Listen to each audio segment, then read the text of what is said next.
Live here at the station of decapitation without your head. I'm Nasty Neal.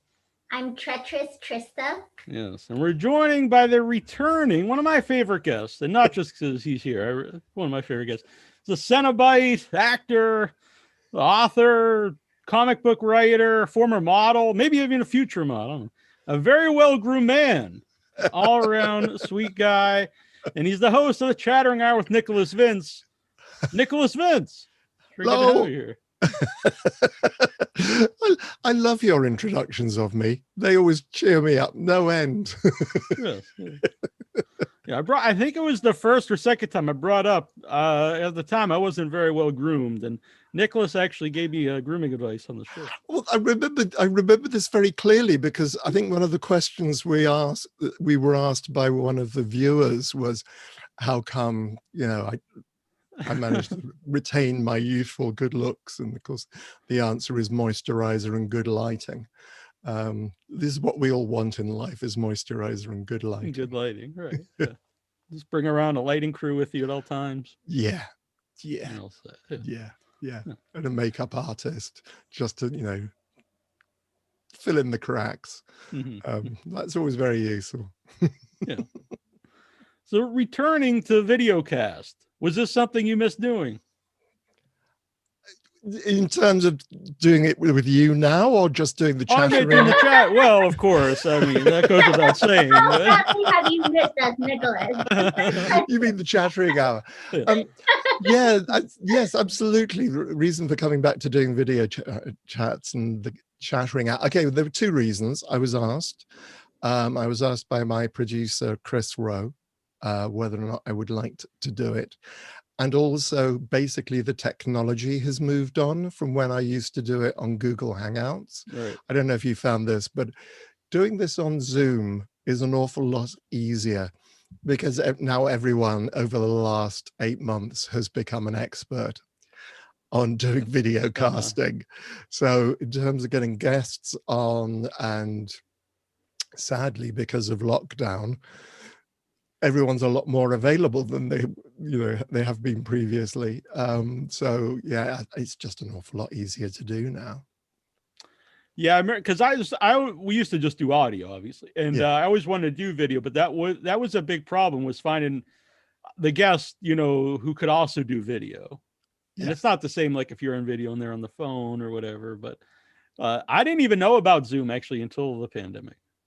I don't think anyone, that's obviously not true, because obviously people did know about it, but I think nobody in my circle of friends knew anything about Zoom. And I think, it's just been a massive learning curve for everybody, but it's become so vital for everyone as well. I think in terms of being able to stay in touch with friends and family and doing, just doing what we're doing now, kind of hanging out with people, checking in on people, has become absolutely vital. Those guys cannot have known what hit them. No, it's kind of like, it's like, here's your usage. It may be going up slightly. Now it's doing that. It's, like overnight, their increase of usage must have really hit them hard. Yeah. I noticed in your intro video, or your video that you did to promote the show, you had the dancing skeletons. And I remember you actually had those, and I think it was your the blood drive video. So is that something you have to do, is keep up with technology and learn some of these new things? Yeah, no, thank you for pointing. Yes, I mean, this is something, so as well as talking to people and so on, I'm doing all the editing, I'm doing all the motion animation stuff. So yeah, you're right, there was the dancing skeletons in the earlier versions of the titles, and that's what's going on at the beginning of but I've learned more motion skills since I've doing that. I had great fun with John Garcia, who is the voice of the Crypt Keeper a couple of weeks back, and I thought, I've got to do something that's based on the comic book. And it was just having that fun of looking up and trying to work out if I could get the Chattering Hour into a very similar font to the Crypt, the old EC comics. So I spent at least 2 or 3 hours trying to work out how to do that. And then I had to work out how to do the turning of comic page whilst I still had videos of John, myself, and my producer, Chris Rowe, talking as the comic book turned before you and so on. So yeah, I've been learning a lot actually about doing motion and Final Cut Pro. So again, that's kind of been a steep learning curve as well, but I always enjoy learning things. Yeah. Yeah. And I actually, this shirt has little dancing skeletons, and I wore it Oh, because cool. of this, but I was too cold, so I had to put a sweater on over. Well, the dancing skeleton, this was it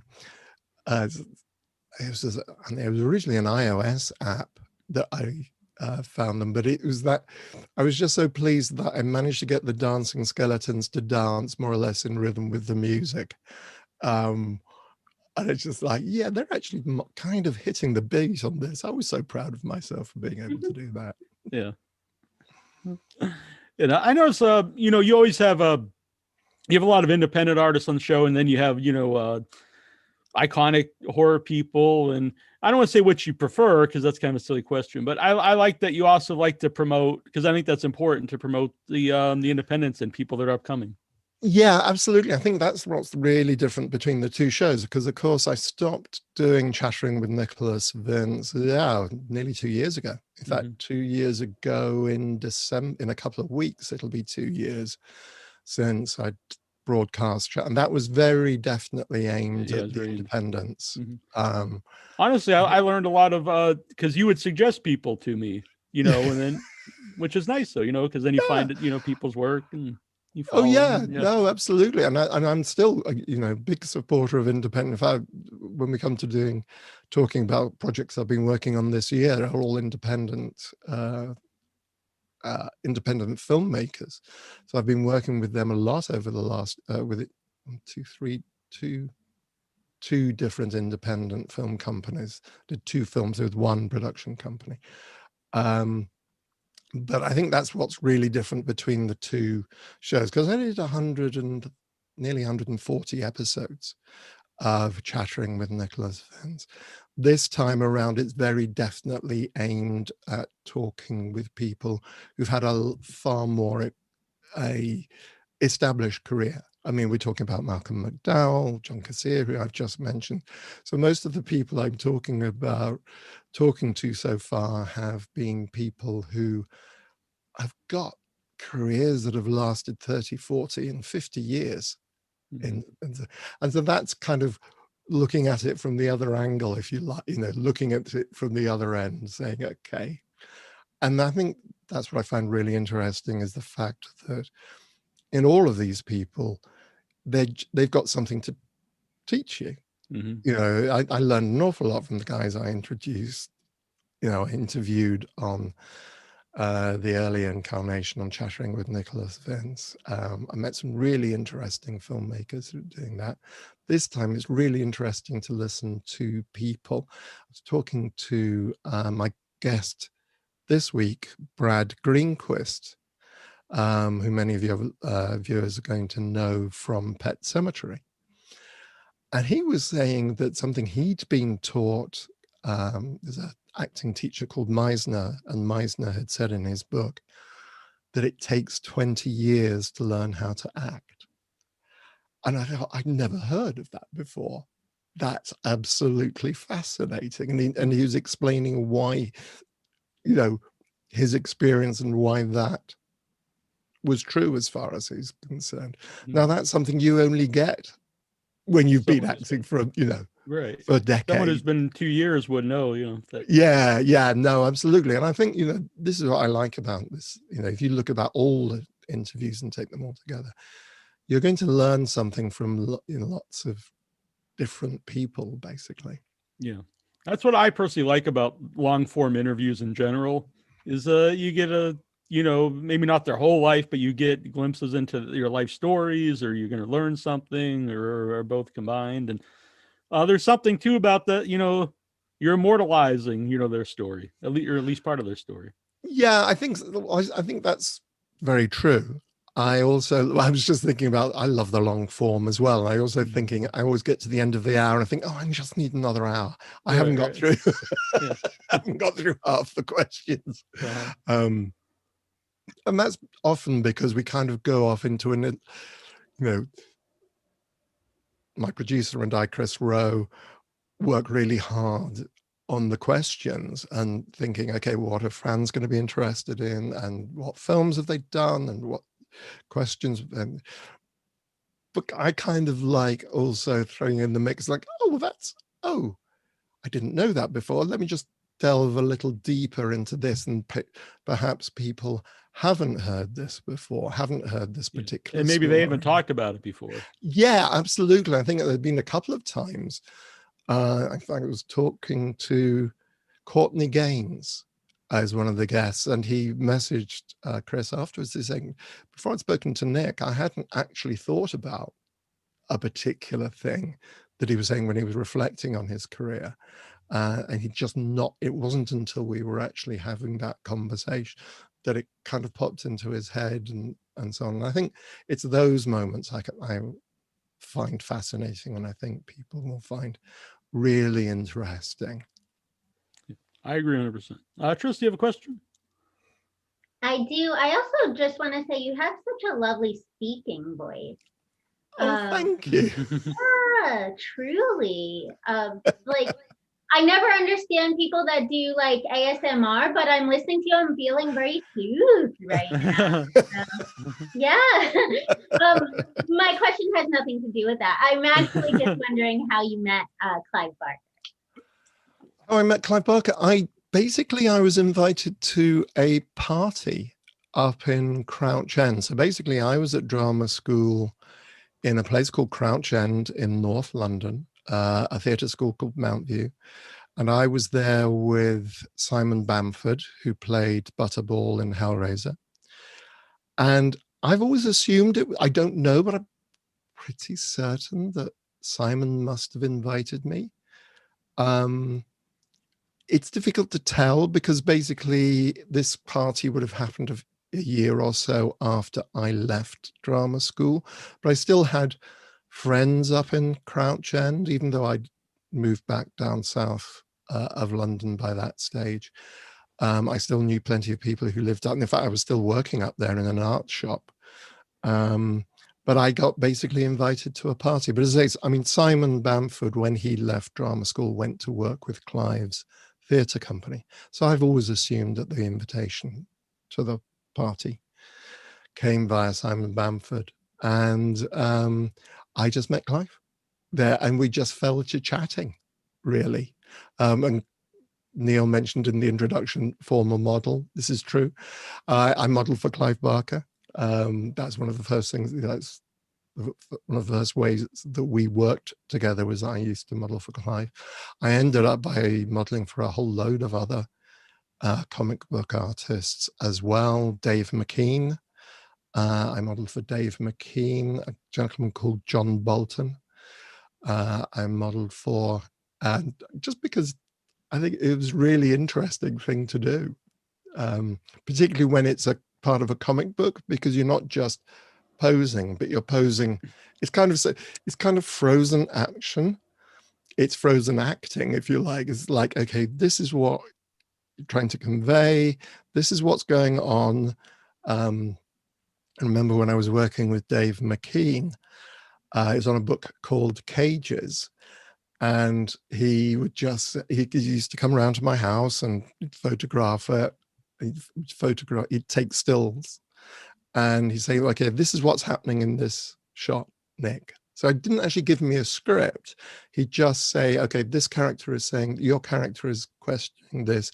He's talking to a guy. I remember one of them, he said, Nick, he's talking to a guy who's got a planetarium attached to his head. He's got all these planets and so on. Like, okay. And the guy's holding up pieces of card. I haven't looked at the book for ages. But I remember it's like, oh, okay. That's fine. Yeah. So I was very lucky, from doing the modeling for Clyde Barker, led on to modeling for other people as well. Yeah.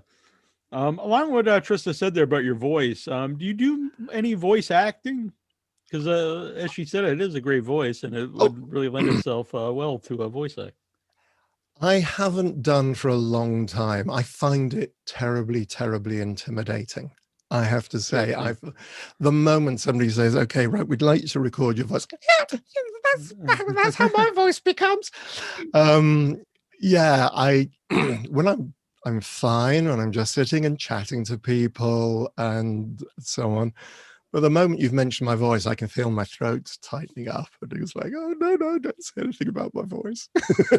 That's interesting. I'd love to. Funnily enough, I've just literally just before I came on the show this evening, I got a message from a mate of mine saying that he asked if I'd be interested in contributing to an online film festival, which I did earlier on. A guy called Mitch Harrod, the So Home horror film festival, which I did earlier on when I did an excerpt from my one-man show, I Am Monsters, which I did earlier on. He's literally just read the message very quickly. He's asking me, would you like to read a ghost story for Christmas? And I'm thinking, hell yes. Yeah, that's awesome. Like a really good fun thing to do.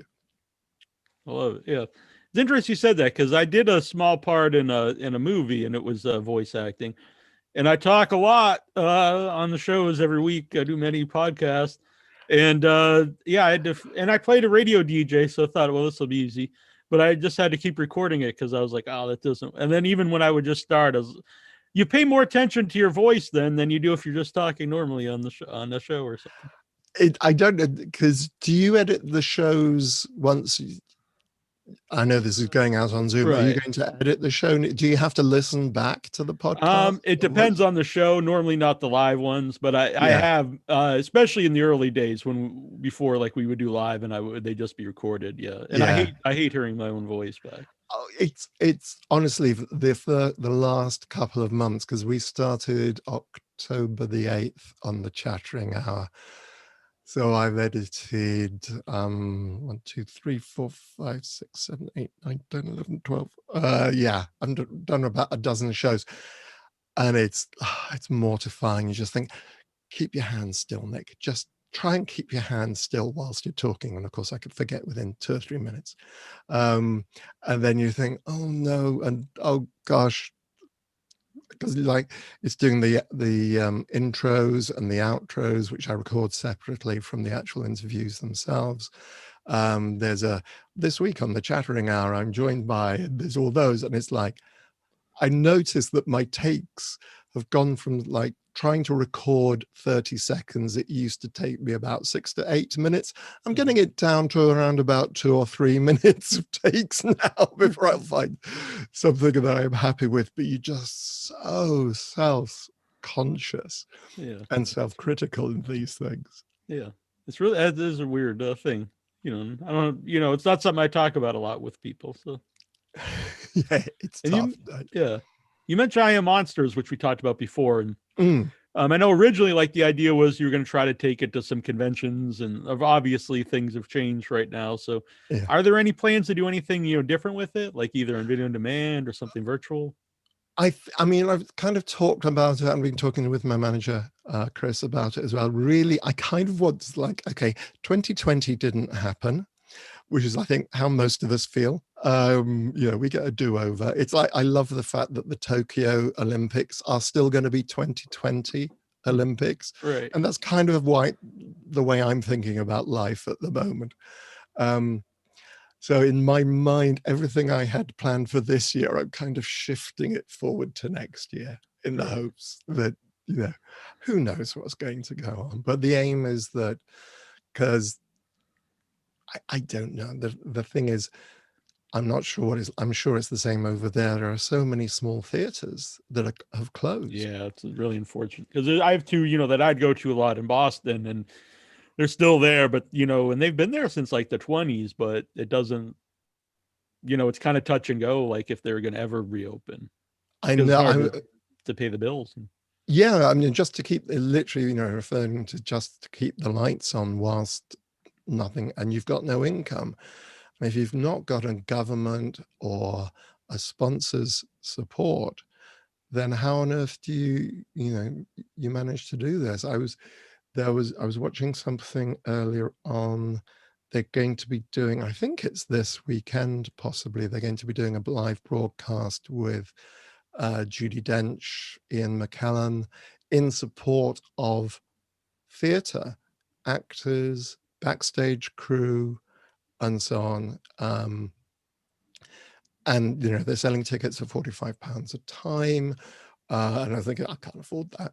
I'd love to support. And come to think of it, I'm one of the people suffering as well.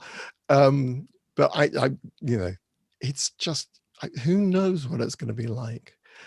But again, I was talking to a lady called Lynn Griffin, who was in Black Christmas. And she was saying that during the pandemic, she and her husband, Sean, they've started doing, they were going to do theatre shows, which have suddenly become radio shows, which is great, but it's trying to monetize these things. Yeah. And as to come back to the original question, I'm still hoping that sometime I'm going to be able to, there was an offer that was supposed to be happening in August of this year, and that obviously didn't happen. So I'm hoping they're going to hold it over for August of next year. And we're just going to have to see. But I really would like, you were talking about, if we do it online or something, I think it would be interesting to do it just purely in, as I'd say, I mentioned for the Soho Horror Festival earlier on, I did an excerpt. I filmed an excerpt just on a phone from I Am Monsters, which got a very, very good response. But I kind of feel that I need an audience for it to really fly. Right. For somebody to, there's something about having, it's like whenever you see the comedy specials done on Amazon, Prime, etc. There's something about having an audience there, particularly as the show's funny, right. Getting you there. I need an audience. Because you want to have even watching comedy, if you're not there live, but if you watch something that's been recorded with a live audience, you still get some of that feeling. And if it's not there, you're just laughing to yourself, and it's a weird am I laughing at the right things, but you can feel the audience there. Yeah, and I think, a laughter track is not the same. No. I'm going to add that into the podcast. I'll supply it. It's okay. Thank you. It'll be a VO gig. Yeah, absolutely. Do a VO gig. This is what you should do. The normal thing podcasters do, say, could you just do a quick shout out? Just get everybody to laugh at the end of the thing, and just clip, edit together everybody's laugh. Love this idea. Yeah, I might do that for my show.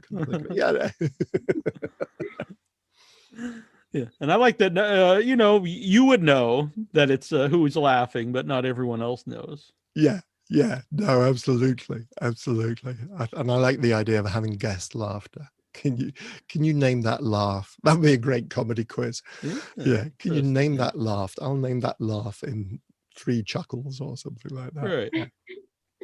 So you mentioned, doing the modeling, and that came, and you met Clyde Barker and everything. So all the different, and I kind of had fun with all the different things that you've done when I introduced you. But I don't want to say which is your favorite, but do all of them have a connection? Like, are they all some type of creative outlet for you? I think they are. Do you know what?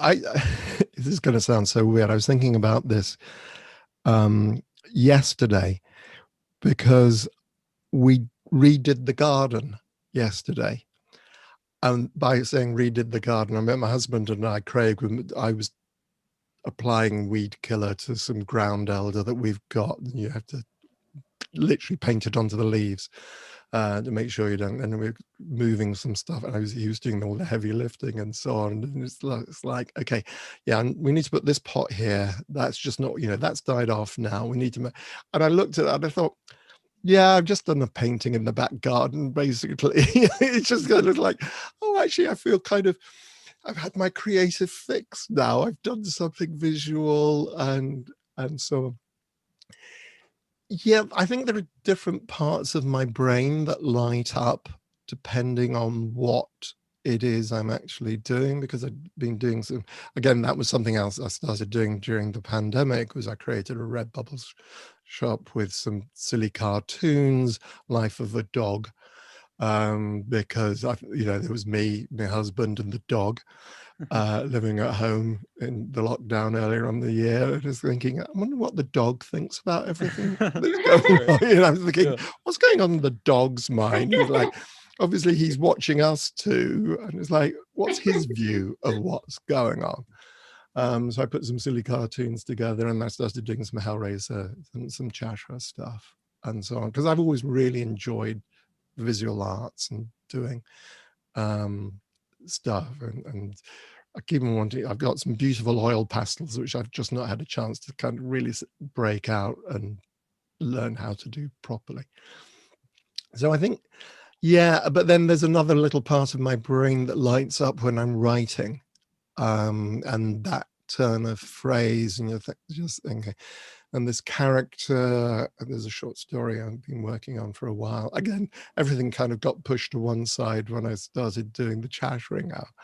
But I try to get back to doing some more writing, and then one of the short stories I'm working on at the moment is it's the life of a 16-year-old boy, trying to remember what that's like when I was 16 years old, which is a long time ago now. But also what it's like to be a 16-year-old boy now, because that is completely different. Yeah, the internet would change that a lot, I would think. Yeah, I think, and social media and whatever it is, and all the stuff, and your accessibility to things, but also at the end of the day, although our brains are shaped by are literally physically shaped by our experiences, the way we think, we're still human beings at the end of the day. Prey to the same insecurities and fears and ambitions and desires and lusts and so on. So I think so that, and again, that's just a little different part of my brain that writes up and think, oh yeah, that's a word, and so on, and that, and then if I rephrase it like this, or if I move that word here, and does that sound better? And then of course there's the speaking part and so on. So yeah, it's just a mess up here, really. That's the gist of the story, is it? Yeah, it's a whole heap of mess up here, basically. Have you ever thought of taking any of your short stories or your short stories and either making a short movie or doing a screenplay off of them? Yeah, absolutely. I mean, in fact, I wrote I've got a first draft of a screenplay for one of the short stories from the first volume. Again, which just got pushed to one side when the pandemic happened, and then the short story. I'm a very bad completer of things, I've decided. I know the feeling. Yeah. I can complete things. I do, there is actually art up on the Redbubble, but of course there's never as much as there's all these things that team in your head. Oh yeah, and there's that picture, and it's just like, if I could actually manage to get it from that picture that's in your head into a physical space, that would just be marvelous, because then I would be incredibly productive. Part of the problem is I just get distracted. I'll get so far with something and go, oh well, there's a thing. Oh yeah. I'm supposed to be working on art. Oh, it's not going very well. I'll go off and I'll do something else, and I'll do some writing and so on. Yeah, no, I'd really love to. I'd really love to do. There's a great werewolf short story from the first volume of the called Family Tree, which I would love to see made as a feature film. You never know. Lord knows what might happen next year. Right. Something might happen. It'd be really nice. It'd be really nice if somebody took one of my short stories, saying, "Yeah, I think we can make something out of this. That would be fun." Yeah.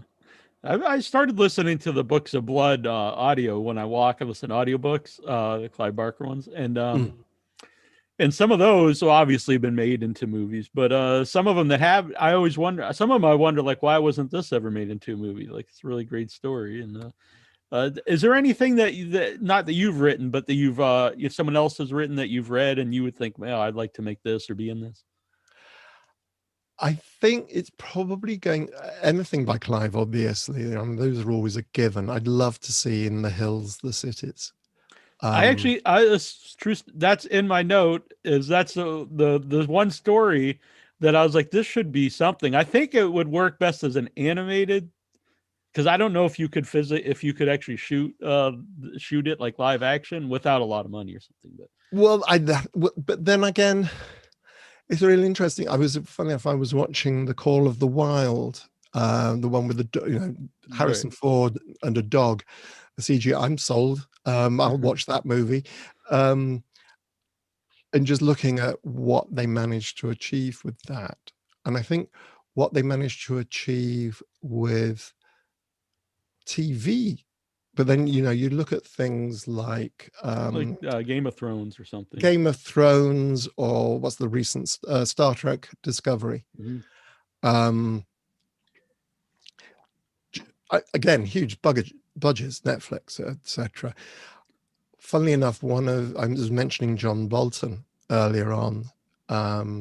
When they did the comic book versions of the Books of Blood, that was always my favorite comic book adaptation of one of Clive's stories, was John Bolton's In the Hills, the Cities. I have to check that out, because I just listened to that recently, and I'm really like obsessed with that story. I love it. I even texted Trista. I was like, this is my favorite story so far in these. Yeah, I just think it would just be, I mean, it's huge. And for anybody who hasn't, we're not really giving it too much of the game away. It's just like, you have these huge constructs made up of many, many people. And I think, funnily enough, what I'm reminded of, and there are certain passages in the book where he talks about what happened, why these structures fail.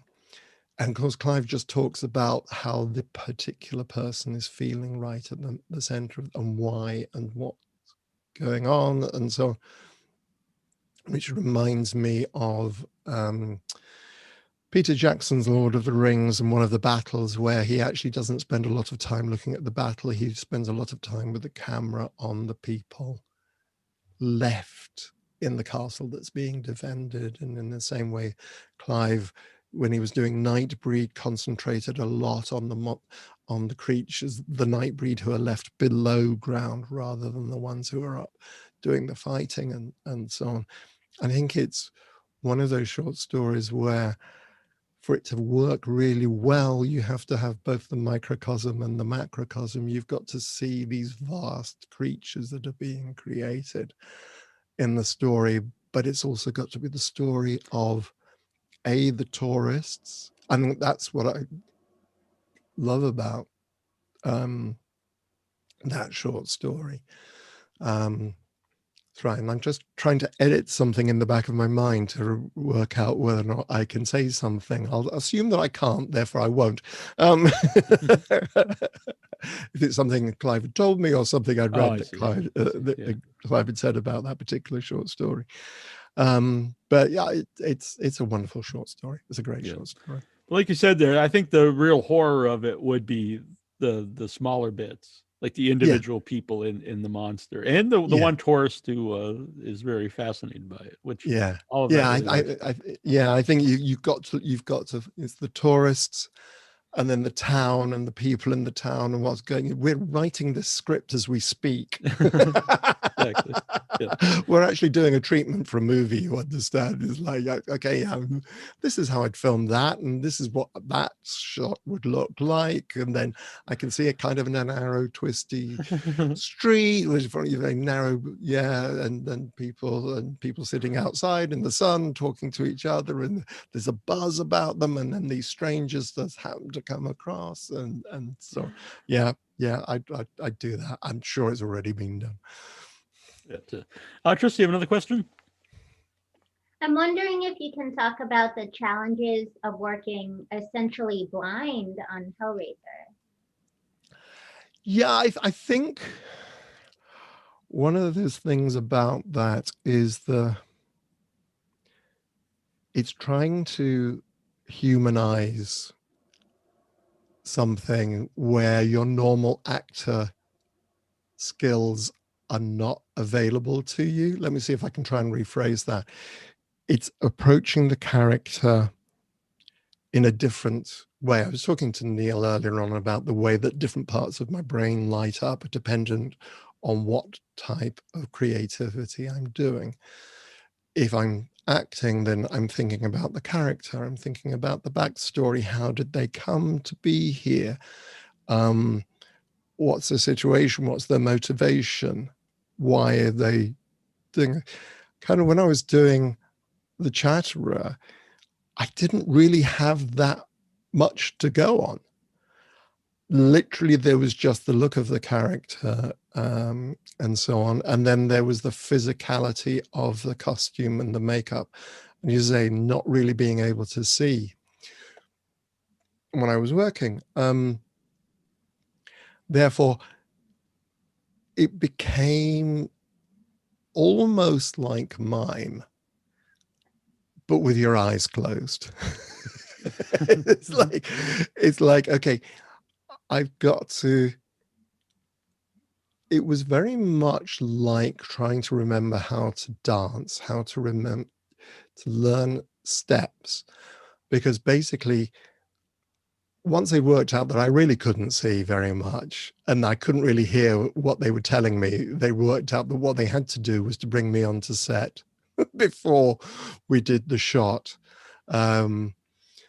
Because normally what you do with actors, they tend to bring actors on to, depending on how the shoot's running and the setup, etc. You'll go onto set pretty much within half an hour of when you're going to be able to shoot. You might get a chance to have a look at set and see where you're going to be acting, but actually get on set and walk through the paces, you'll not be able to do that until they've blocked it out, and then may need another half an hour, 45 minutes or something to relight it, and then you'll shoot.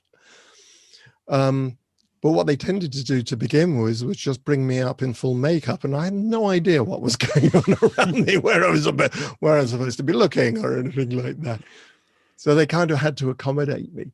And then it was just a question of saying, okay, so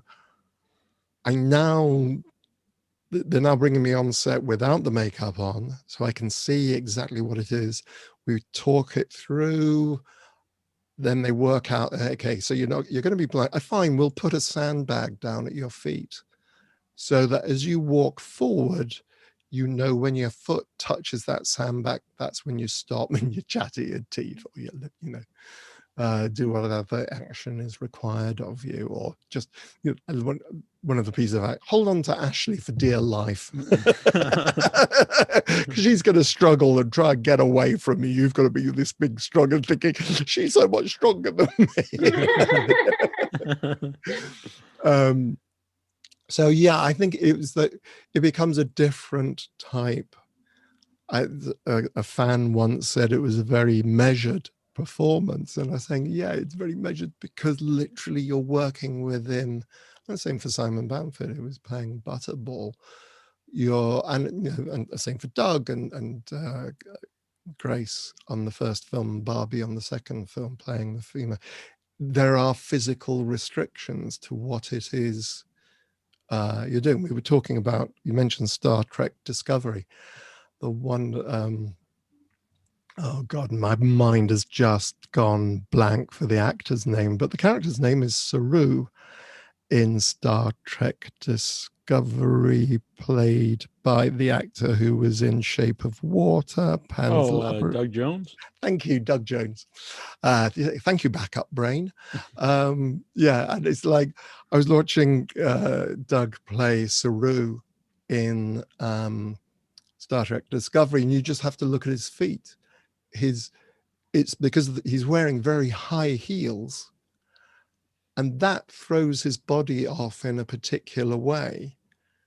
And Doug's obviously a very tall, slim guy anyway, and has got this wonderful way of moving, so that every movement ends right just beyond the end tips of his fingers.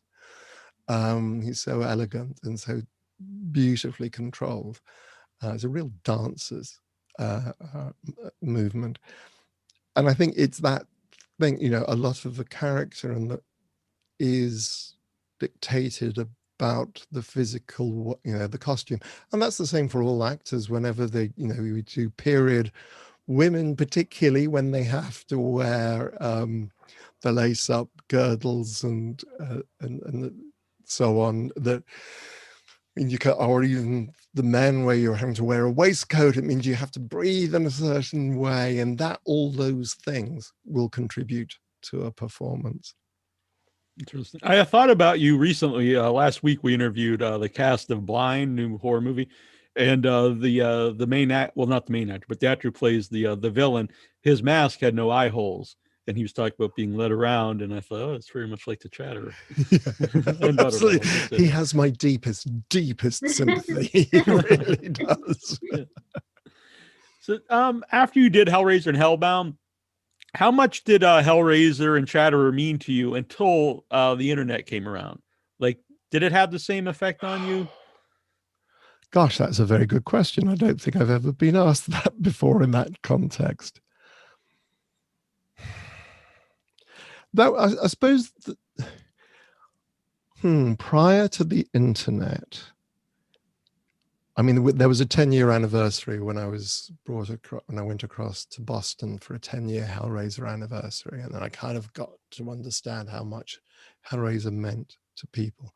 And of course, back in those days, then you had fans organizations, you had fanzines, you had people had physical mailing lists where they would put a photocopied magazine. You remember these, Neal? I'm sure. Yeah. I also know from my wrestling fandom, it was also big in the wrestling world. Yeah, absolutely. Where you get these kind of like legal folded over in half, and these little booklets would come in the mail, and people would phone you up. You know, they managed to trace. I must have supplied interviews where I basically physically had to type it up and then put it in the post to people, and then they would replicate it in their fanzine. I'm sure I did one of those, or one or two of those back in the day. And then kind of, well, I remember I remember my first Google. I'm sure we all did the same thing. We'd Google our own name. And I remember, I literally, I said, this is what, 98, 99, something like this. I remember, because I was working in a computer company by then. And I remember the guys just saying, and I was saying to the guys, like, oh, that's right, they wanted to create an intranet in the company. And I had to say to my, you know, all these young guys who'd just come out of university, I said, what's an intranet? And it was like the internet, but within the company. I said, okay, I've heard of the internet. Okay. Quick aside. Before the internet, there was that you used to have to go to the British Library in London. I was doing some research for Clive for one of his books, and he wanted to know about particular trees and which plants and animals were becoming extinct. I've got the name Galilee. Was it for Galilee? Can't quite remember what it was for, but I remember having to book time to go to the British Library, for which you needed a British Library card, which was very difficult to get hold of. You had to be recommended by people, and you know, people standing in the community and so on before you could get one of these things. That's all I knew about an internet. And then of course this many years later, in 99, they just say, yeah, put your name in and see. I'm like, oh wow, oh gosh, Hellraiser, Chatterer, oh, and they've republished somebody's typed up one of my a couple of short stories about the Chatterer, funnily enough, that had been published in magazines back in the early 90s, actually sorry, end of the 80s, and somebody had retyped these things, and that was me on the internet. So I guess that was kind of like, oh yeah, that's weird. That's very weird. Yeah. It is wild, the internet. I think it's here to stay too. People think it's a fad. But... until we all get so pissed off with it, realize what an evil thing Facebook is. And he says he's constantly on Facebook. I'm right with you. I know I say it all the time on the show, then I think, oh yeah, I'm on there all the time. But... yeah, no, I'm not. In fact, I've hardly been on since we started doing the chattering out, because I'm not at any time. I'm really bad. We've got somebody, fortunately for the chattering hour, we have somebody looking out and making all the posts. Oh, yeah. And it's like, I feel really bad because I'm not responding to people, and I really should do stuff on Facebook and Twitter and Instagram, or just on my own profiles to promote the show, because of course that's how you communicate with, especially if you have a project, you have to have a presence on the internet. So. Yeah, absolutely, definitely have to. I can't see it going away soon. I mean, the fact that we've been able to consult our vet during lockdown, I've had phone consultations which I've booked online with my doctor during it's yeah. So I recently had my first it wasn't Zoom, but it was something like Zoom visit with my doctor for an upcoming thing. But it was weird. It's so very, it's I did it right in front of this too, which I thought was kind of fun. It's too late, Neal. They already knew. Yeah, probably. Yeah. But I do want to say there's a lot of positivity on the internet. I like our community stuff, but sometimes it's hard to look at that because there is so much negativity that it's just human nature. I think sometimes to let the negativity. I think what I find fascinating is anti-vaxxers. Now, wherever you stand on this, just remember that the guy who said that vaccines for the MRI, which caused autism, etc., was proved to be a liar and in the pay of a pharmaceutical company that was trying to sell a drug. He was stripped of his license and his ability to practice medicine. And yet people will always believe that somebody is out to get you. And the trouble is, and as a result of this, diseases which we had previously conquered and I thought were not going to be coming back are making a comeback because people are not getting the. I get it. I really understand. You want to do the best for your child. You really want to do the best for your child. But our trouble is, I think this is what is so horrifying, not on just your country, but my country throughout the world. It's the old adage that a lie will be halfway around the world before the truth has got its boots on. It's so easy to spread disinformation. QAnon. People just want to believe that the reason that they're suffering is because it's somebody else's fault. That is human nature, sadly.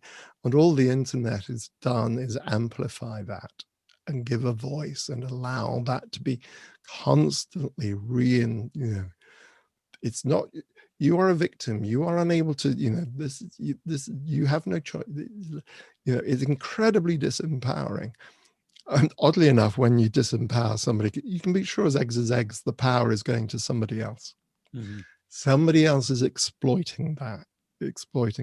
In fact, I was talking to Brad Greenquist earlier on, and he was talking about the book, the Brothers Karamazov, which, as he points out, is 800 pages of Russian literature, which I have not read. I kind of know the stories. I've heard dramatizations of them and so on, but he's saying there's one part of the book is about the Inquisitor who Jesus comes back and the Inquisitor just says, "It's great to have you back, but we no longer believe in you."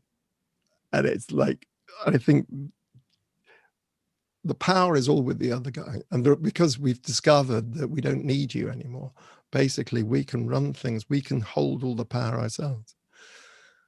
And this is what people want to do. And I think this is the evil of the internet. And then here endeth the lesson. Yeah, I agree 100% with all this. It's really weird for me to even think about. Yeah. And I've seen people say, like, back in when I was a kid or whatever, like, you didn't have to get your vaccines like you do today. And I was like, that's not true at all. I remember, like, I couldn't go to school unless you're up to date with all your vaccines. Yeah. No, absolutely. And I mean, the positivity of the internet, like doing what we're doing now, the fact I'm able to collaborate with my manager. I'll have a production meeting tomorrow night. They're in Los Angeles. I'm here in London.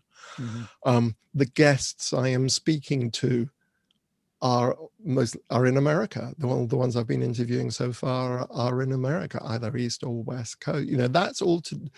That could not happen. And I think there is so much, and there are so many good ideas out there, reasonable ideas out there. So yeah, I think it can be a tremendous power, but you just have to look at who's running it and who's hiding behind free speech. Is the question I tend to find myself asking. Who's hiding behind that idea of free speech and so on, and also just downright lies. I'm talking about my government in particular. We have a prime minister who completely lies to Parliament. We have no idea what that is. And Brazilians may feel the same, and it's straight out of. Anyway, people don't want to listen to what. Yes, I was complaining. Yes, beating my drum. Trista, you have another question? Yeah, Trista. Yeah, sure. I can change the subject, but I do think people want to listen to it because I think people are angry and fed up, and there's a lot of smart people and a lot of empathetic people, and what you're saying is important. So thank you for saying it. That's my pleasure. So I'm wondering if you're a fan of horror movies, and if so, what are some of your favorite ones? I am a fan of horror movies. I have this kind of love-hate relationship with them because I'm so easily scared. I literally, every mate who's ever been to Fright Fest where Neal has, that was the last time I saw you in person. The last time you saw me in person. Just be very grateful you weren't sitting next to me in any film where there was a scary bit, because I will have jumped out of my seat. And I scream and I yelp and I go, oh God. That's part of the fun of horror movies with people, because there is an interaction with the crowd. Same with comedy, I think. Yeah, absolutely. Well, yeah, no, you're absolutely right. So I think that's, one of the things. Some of my favorites, Roger Corman, Edgar Allan Poe, Vincent Price.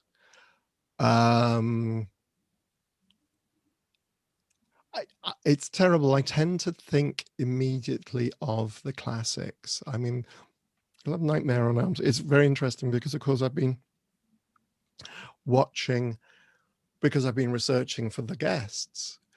For example, I had not watched Pet Sematary before. Oh, really? No, I'd never seen one of my favorite Stephen King adaptations. Yeah, it's brilliant. It's absolutely brilliant, and I think Brad Green and it's really fascinating because this is Denise Crosby is in it, and it's like I've met Denise a couple of times, and it's like okay, and it's like, oh my God, that kid, that 3-year-old boy who was just awesome, right. And he's amazing, Miko, and it's just like, wow, he is awesome. What an extraordinary performance from a child. And he's just, now I want to play with you. Yeah. And, it's absolutely fascinating. And so I think I'm getting to, this is one of the fun things of the show, is actually I'm now getting to see, and the reason was because I didn't really have a DVD or a Blu-ray. I kind of missed so much stuff. In the last 20 odd years, Craig, my husband, really isn't into horror movies, so we tend not, I have to watch them by myself, and I have difficulty watching horror movies by myself because I get so scared. I have to have all the lights on, and I have to watch the film to the very end. So other favorites. So I'm just thinking Black Christmas, which I realized I must have seen more or less when it came out. I thought that was really interesting watch again, but definitely Pet Sematary. It's like, of course, I'm now going through it. I'm looking at that. Nightmare on Elm Street. I've obviously seen a number of times, and I've always loved. I mean, that was the one that I was literally saw in a cinema once and couldn't walk home. Just so scared of Freddy and so on. Jeepers Creepers. That first, I'd watched that again. I think I probably saw it when it came out in the cinema, but again, watched it recently because I was interviewing Jonathan Breck, who plays the Creeper. And I just thought, oh, wow, this is really good. And, it's absolutely extraordinary. And again, watching the work of Tracy Lords, Nancy Loomis, and The Fog. I'd not seen The Fog again since I'd watched it originally. I thought, oh wow, yeah, this is a really, really good film. And I think what I'm really beginning to, no wonder people love these things. Mm-hmm. So yeah, I mean, obviously bringing more up to date, and I'm still stuck in the 1980s, 90s. Yeah. I know you're interviewing Brad Greenquist, but what I like about Pascal is everyone in the movie seems like doomed. There's a like dread over the whole film, but then the undead guy, well, not undead guy, but like the ghost, he's the most positive character in the whole movie, which I think brings like a sense of like, even you might die and everything, but that's not the worst that can happen, and that so don't try to don't be bringing the cat and the son back, like things will be okay. Yes, I mean, I think I remember, funnily enough, I think one of the reasons I'd not seen the film was because my next door neighbor, I'm talking back when I was making Nightbreed and Hellraiser, had told me that she was a huge Stephen King fan until she read Pet Sematary. And she didn't read any of his work after that because it involved children, and she had a very young daughter. And she said, he always said he'd never used children like that. Mm-hmm. The death of children for entertainment's sake. Mm-hmm. But of course, now having watched the film, I get that that's not what King is talking about. It's, and it is interesting. It didn't come up in the conversation with Brad today, but I remember reading that he played the ghost as if it was an angel rather than a ghost. Mm-hmm. He's playing it as if it's a guardian angel. Mm-hmm. And it comes across. He was talking about he talked about it from a different aspect when we were talking about it this evening. But yeah, it's a great film. It's really and with wonderful performances throughout. So I've got Fred Gwynne. Oh my God, Fred Gwynne. Yeah, he's tremendous in the movie. Yeah, a man's hot Estonia. He's got a great main accent in the movie. Oh yeah. As Brad was saying, he's the spine of that movie. Yeah, and being from New England, sometimes I'm very harsh on New England accents, and especially a really bad Boston accent. So it'll take me out of a movie. But he nails the main accent. The maniacs, as we call them here in Massachusetts. They call us massholes in Massachusetts. Okay, how nice. Yeah. The rivalry between Maine and Massachusetts for some reason. Yeah, this reminds me of something that Clive said when we were doing Nightbreed and so on. The trouble with human beings is they will insist on forming tribes, and the trouble with tribes is they always inevitably fall into conflict. Mm-hmm. The moment and again, it's an incredibly human thing from my view. Is like we have to have a sense of belonging. You know, family is the obvious immediate tribe that we are normally, most of us are lucky enough to be born into, or unlucky in some instances, but most of us are lucky enough to be born into a family. And that is the first tribe. And then we have the tribe at school, and then there are the little cliques within schools, and then there's my school against your school, and then it's all this thing of competition and so on. I remember I studied Buddhism for a long time, and one of the teachings was the fact that we need to teach our children to compete in being better human beings, not to compete in beating the other guy down and destroying them, but actually, the competition has to be in becoming a better human being. And we were talking about our relative political situation. That's exactly what I was thinking about when you're saying that, because it has become like beat the other guy at all costs, no matter if we know it's wrong or not. For me to be right, you have to be wrong. There is no, I'm a Gemini.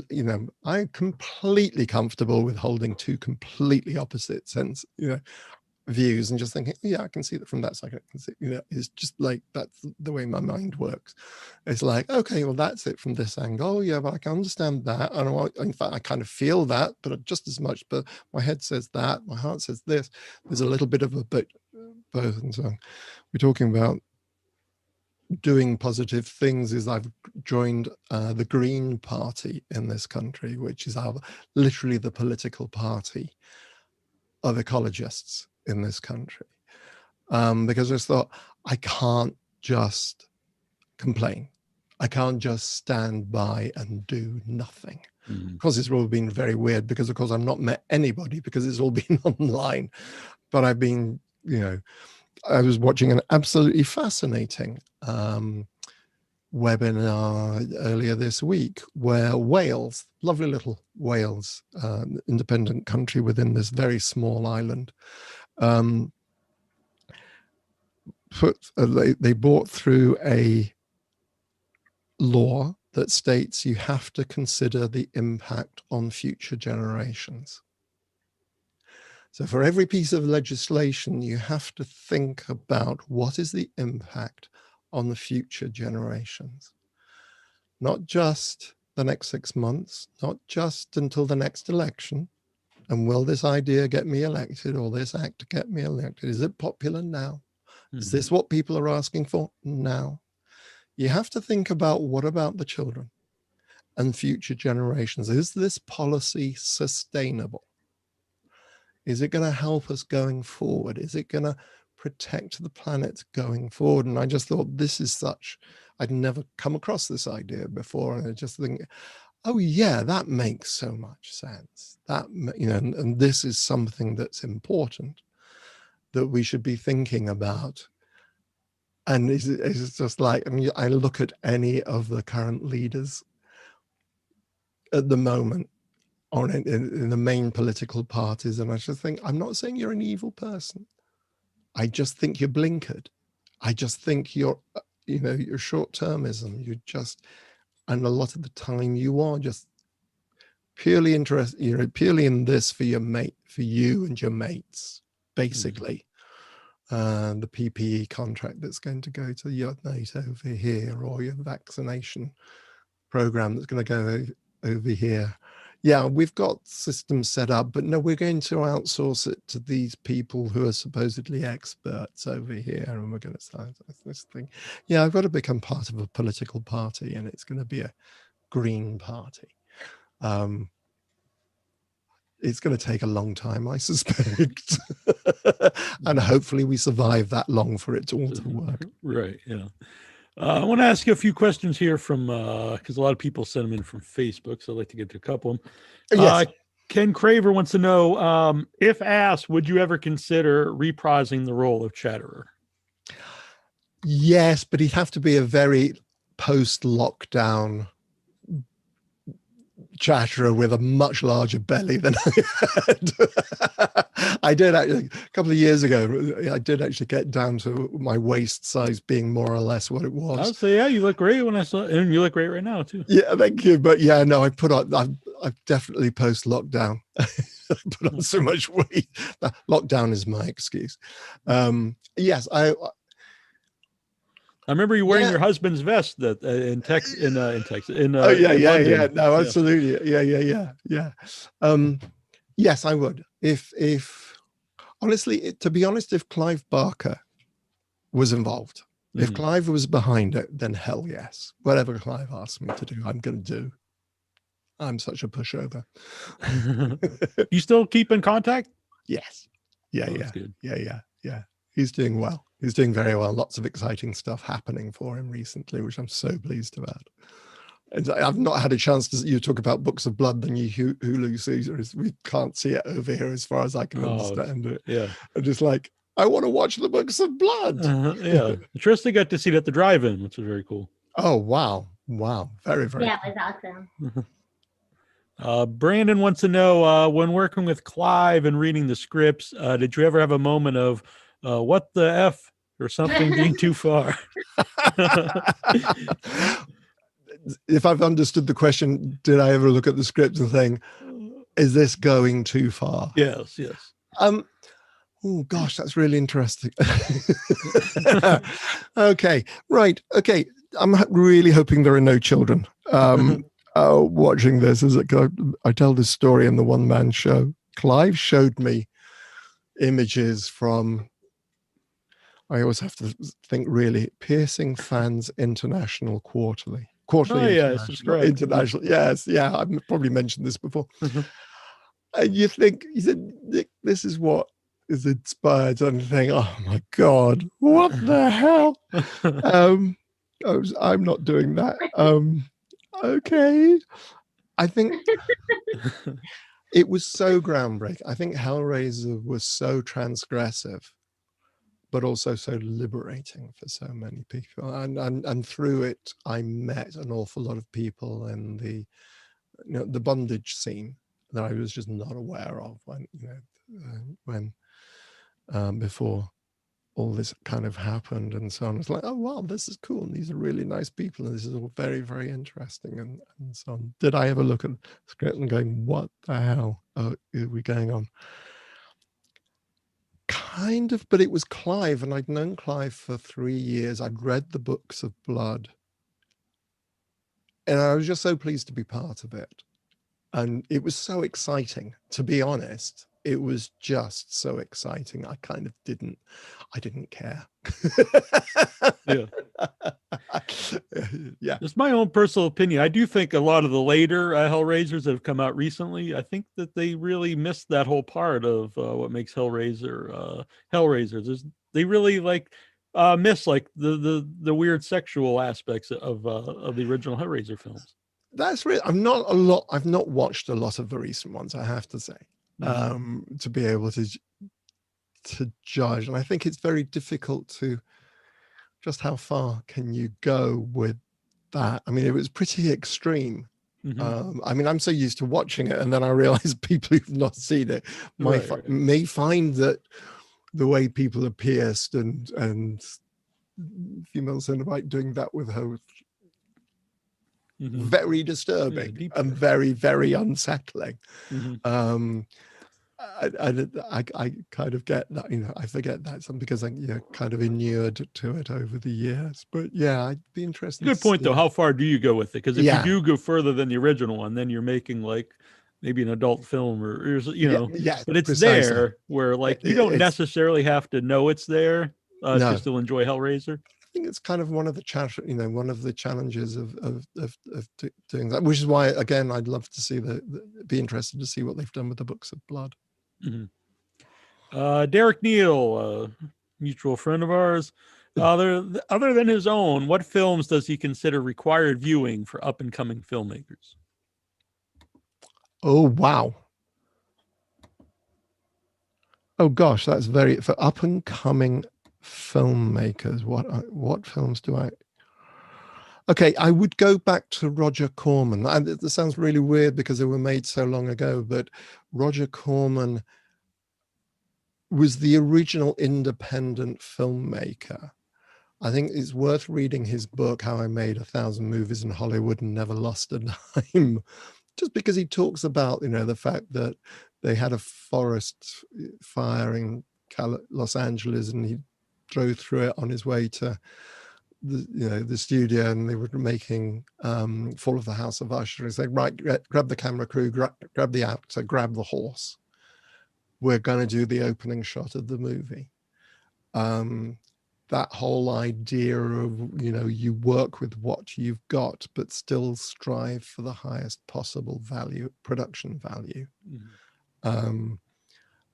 So I look at the Roger Corman ones. Have a look at the Soska Sisters. Have a look at Dead Hooker in a Trunk. Have a look at American Mary. Have a, and just look at the way, but particularly again for up and coming dead, again, it's that thing of like, okay, Dad mortgaged the house to give them the money to make it, and what can I do? It's the importance of story. Just see if you can find story. If you've got a really, really, really, really strong story, you can get away with so much in terms of visuals. So you can't get away with lacking good sound. Sound will turn people off more than bad visuals. Bad visuals can be explained away as art. You can hide them in shadows. Yeah, precisely. Yeah, and you can, this is what you do with a cheap. It's like, and as I was talking to Lynn Griffin the other day, and she was saying that it's like shadows are scarier, what you can't see, than what in why, many cases. It's hard to capture a lot of times a very scary book in visuals, because you can't. Yeah, because it's all visualize going, what you're reading. Yeah. So yeah, I'd start with Roger Corman, and then more recently, definitely the Soska Sisters, the work of the Soska Sisters. Yeah. Just also about the shadows, I think sometimes, not all of them, but there are movies that I like from the 70s and 80s, like independent or low budget horror movies, where they put them out again and they brighten them up and make them look cleaner. But a lot of times that actually takes away from the movie. Yeah. Some of it was intentional, Yeah.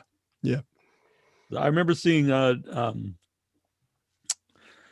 Texas Chainsaw Massacre at the theater, and I saw an old 35 millimeter print, and it was pretty bad print, but I enjoyed that far more than when I saw the restored version at the same theater, and it was very bright, and you could see the stuff technically better, but it actually took away the grittiness of the movie. Yeah, because a lot of the time, I remember talking to Jeff Portis, the guy who created and designed Pinhead, about this, and saying, the trouble is with digitally remastered stuff from the 80s, when you're looking at the makeup, is that you relied on the fact that you could hide the edges because it was on film, and it wasn't going to be as good a quality of an image as you can get now. Funnily enough, I think the digital restoration of Hellraiser, you can get away with it because they're so weird looking. Right. And if you're going to suspend your disbelief at the beginning of the movie, you're going to suspend it enough that you're going to forgive what look like. Yeah, it depends on me, because I know actually the Phantasm restoration too really works, because it depends on the movie, I guess. Yeah, no, absolutely. But as Jeff was saying, they weren't designed to be seen at 1080p, 4K HD. They weren't designed to be. Yeah, interesting. You said Hellraiser too, because when I watched the specials on the box set they put out of the first three, they mentioned in the first Hellraiser at the very end, when I forget the name of the creature, is like running through the hallway, and you can see the people bring. And I've never noticed that before, and I've watched the movie several times, and I think by that point, you're invested in the movie, and you're not paying attention to like that. Ashley Turner wants to know, is there a storyline he's written that he would love to play the lead himself? So it's a little bit different than the one I have. Oh gosh.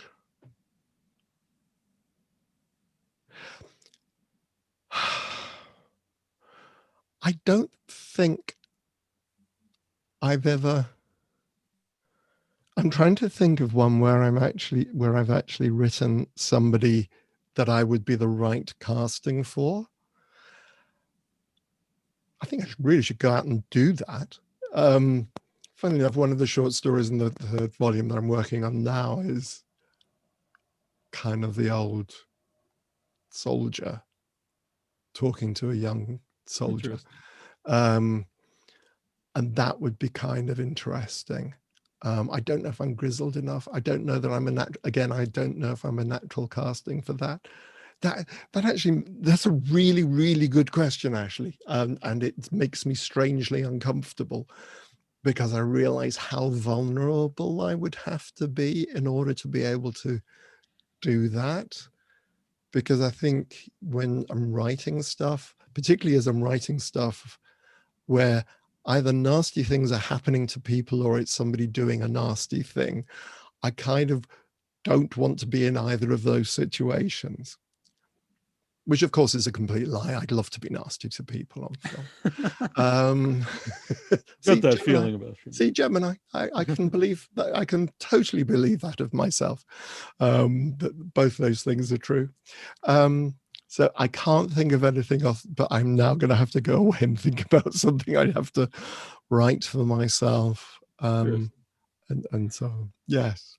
Along those lines, I remember, I think it might have been the last time you were on, you mentioned it was like I think it was on the weekends or maybe every month you guys it was like a group of writers would get together and like you'd either write short stories or poems. And it was kind of, I compared it to kind of like the modern day, like campfire storytelling. So apparently I would assume that's not still happening, but maybe is it happening on Zoom still or anything like that? No, hasn't happened for donkeys.